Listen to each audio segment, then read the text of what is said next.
to the bad guy. Yeah, Chico. Yeah, Chico. You're talking to the bad guy. Toothpicking your eye. I'm that guy. Hey, yo. Look, something happened to these, something happened to you, okay?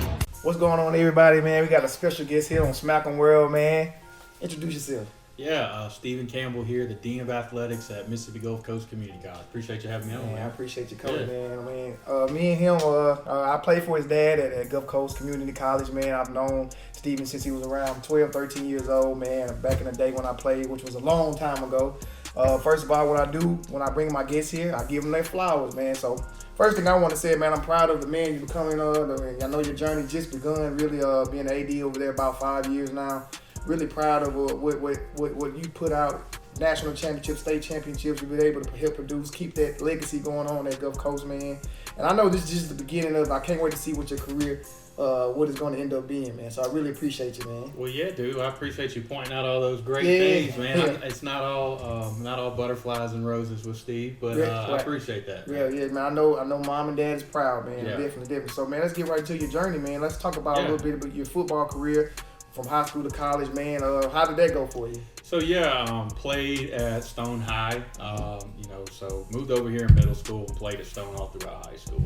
Played for a guy by the name of Brian Oates, who went on to coach at Hines and was the AD at Northwest until here of recent. Then signed at Gulf Coast to be a long snapper. When I showed up for summer school, we only had one center on scholarship. That was Dylan Holly. The other kid that was signed never showed up. Wow. And I played center in high school, was a decent little center in high school, and Dad was like, look, we're going to put you at center. You're going to be the backup because I ain't got another one. Right. So signed to be a long snapper and ended up being a center. Got moved to a super back as a sophomore and ended up playing a lot of games as super back. Started in most games as a sophomore. Wasn't very good, but I could block a little bit. Right. Got done with that. And then went on to school at Ole Miss. Didn't play any sports or anything like that. Gotcha. Got an economics degree. Then went on to coach with my dad on his staff at University of Central Arkansas. Was a defensive quality control there for about a year. Was under Coach Greg Stewart, who was just finished up. He was the linebackers coach at Jacksonville State. He used to be a DC over there. He's coached a lot of big time ball. Was a DC at Louisiana Lafayette under Hudspeth, so got to learn under him. So that was great. Got to do that for a year. Got my master's degree when I was over there. Awesome. And that kind of helped me parlay that move into the Virginia Tech move. So got a chance to work over there at Virginia Tech for about a year and a half, coaching special teams and tight ends. I was special teams quality control coach, and did that, like I said, for about a year and a half. Was with Coach Fuente. Right after Coach Beamer retired, Coach Fuente took over, and I got a chance to be a part of his first staff. And I tell you what, that was a real learning experience there. Putting in most days, during the season you're looking at, and this is gonna sound crazy. People ain't gonna believe it.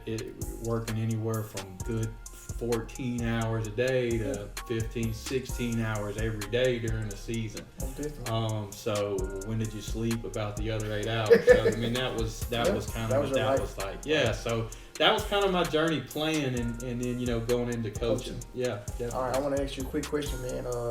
Was it harder to play for your dad or coach for your dad? Which one was harder? It was definitely, I would say it's definitely harder to play for Dad, because he was critiquing every little thing. I was a tight end, super back as a sophomore and a center as a freshman. So, I mean, those are his positions, that he coached. Right. So, I mean, he's hands-on. Yeah, hands-on, yeah. So he was staying on me about everything. I mean, it was a great experience. So glad that I was able to be a part of one of his teams. Yeah. He's awesome, but it was definitely a lot harder to play than Coach. I'm pretty sure it was, man. Shout out to Coach Campbell, man. Coach Campbell, you're more than welcome to come on SMACM World. I gotta have you on here, man. Talk about the old times when I played for you back in the day, man. Let's get into that, man. So after your stint at Virginia Tech, man, you went on a more of an administrator role. Yeah. Who influenced you to go that route?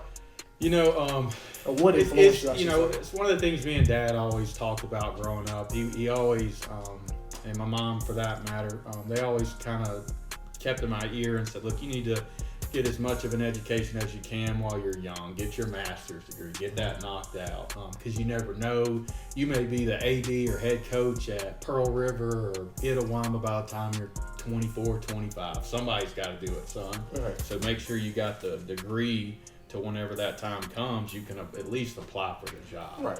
So kind of funny how that worked out. I turned 24.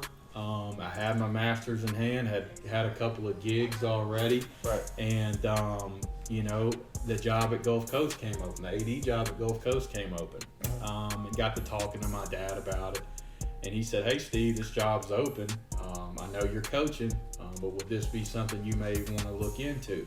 I know we talked about this a lot as a kid. You know, it's always something we kind of thrown around. Maybe you want to get in administration one day. Maybe a good fit for you.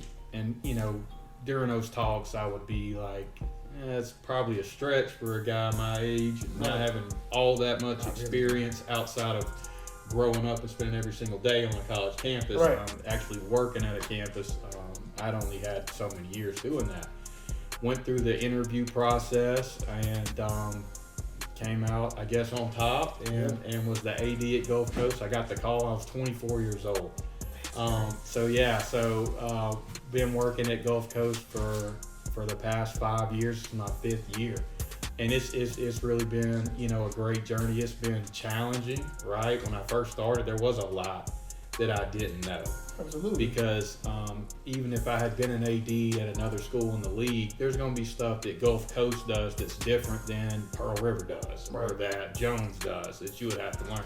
So I had that learning curve that I had to work with. I had to figure out how to work at Gulf Coast, and obviously I had to kind of figure out how to be an AD, right? Because I ain't never done that before. Right. So, but yeah, like I said, it's been a great journey so far, and something I'm really glad to be able to do on a daily basis. Man, absolutely, man. I'm so proud of what you're doing for the alma mater, man. I'm really glad that you're there, man, and really taking care of business, man. So let's talk about this new facility you have over there. We went to last week.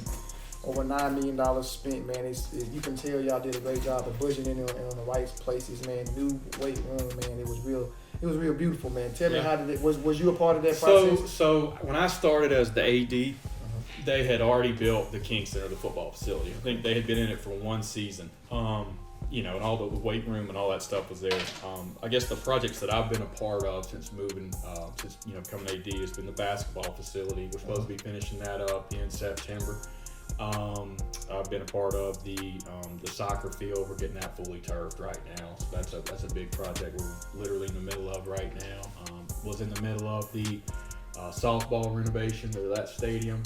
So those are the main major projects that I've been involved in since coming back to Gulf Coast. But how did we get there? You know, in the amount of time that it took to get there, because 15 years ago when you were there, 10 years ago when I was there, we didn't have none of that. No. We had you didn't have no turf on your football field. You didn't have the weight room. No. You didn't have nothing. And We had to go down the hole where the tennis court is now. Yeah, y'all practice on the tennis court was in Muscle Beach and all that.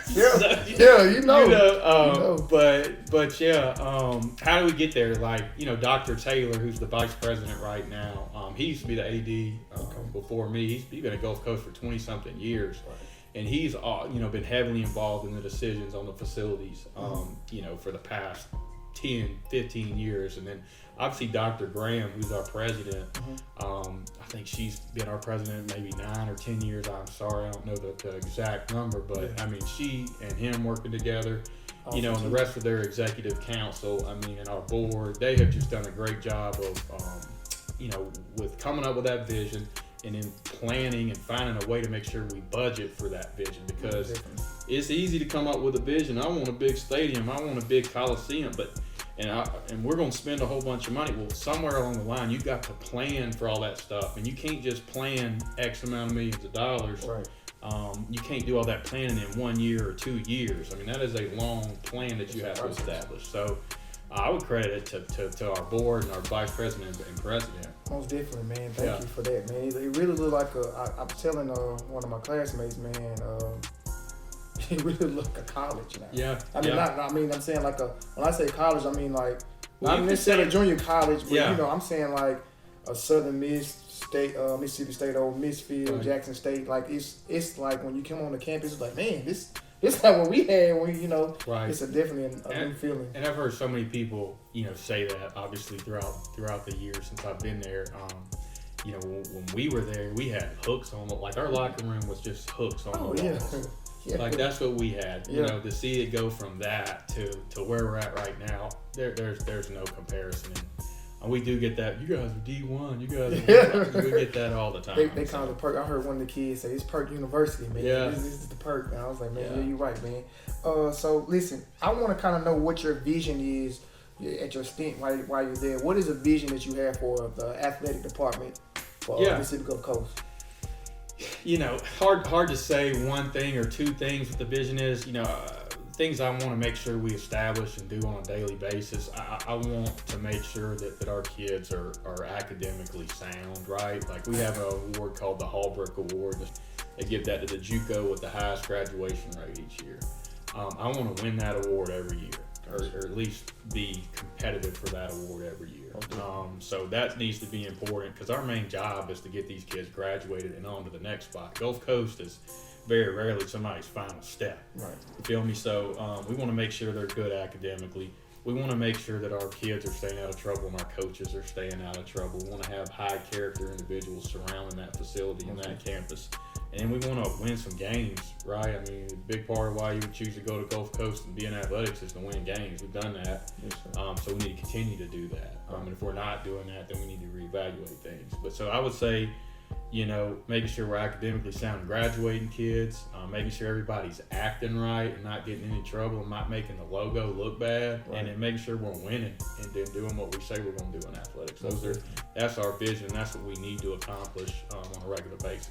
Oh, definitely, man. So listen, what we do on here on the show is we always ask people to give words of encouragement and advice, or people in that field they're in. You in the athletic department field, as far as being an AD, gives a youngster that's thinking about being an AD one day, what's some advice that you can give them to go steer them in the right direction? Yeah, I would say get your master's degree, whatever that may be in. Do some sort of management master's degree, because if you want to get in administration, that's really important to get. It can be done probably without getting it, but that's a major key if you want to end up being an AD or an administration. And for that matter, I don't have a doctorate, but high education as you can get, do it, because it matters whenever you're trying to get hired.